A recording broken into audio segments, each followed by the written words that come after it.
ஸ்ரீமன் நாராயணனை வணங்கும் நவகிரகங்கள் பற்றி உங்களுக்கு தெரியுமா? திருவாரூருக்கு அருகில் அமைந்துள்ள திருக்கண்ணபுரத்தில் யாகம் நடைபெற்ற போது தேவேந்திரனால் பிரதிஷ்டை செய்ய பெற்ற நவகிரகங்கள் இருப்பதாக கூறப்படுகிறது. இந்த திருத்தலத்தின் நுழைவாயிலில் உள்ள கோபுரச் சுவரிலே நவகிரகங்கள் புதைப்புச் சிற்பங்களாக அழகாக வடிவமைக்கப்பட்டுள்ளன. இதில் சிறப்பான விஷயம் என்னவென்றால், இந்த நவகிரகங்கள் திருமாலை வணங்கும் நிலையில் அமைந்துள்ளன.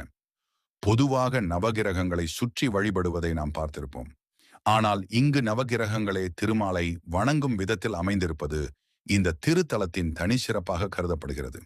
இந்த நவகிரகங்களை பக்தியுடன் வணங்கினால் நவகிரக தோஷங்கள் நீங்கும் என்பது வைணவர்களின் நம்பிக்கையாகும். ஸ்ரீமன் நாராயணனின் அருளால் கிரகங்களின் பாதிப்புகள் விலகி வாழ்க்கையில் நன்மையும் அமைதியும் கிடைக்க வேண்டும் என்று பக்தர்கள் பிரார்த்தனை செய்கிறார்கள். இந்த அற்புதமான சிறப்பை நீங்களும் அறிந்து கொள்ளுங்கள். ஸ்ரீமன் நாராயணனின் திருவருள் அனைவருக்கும் கிடைக்கட்டும். ஓம் நமோ நாராயணாய்.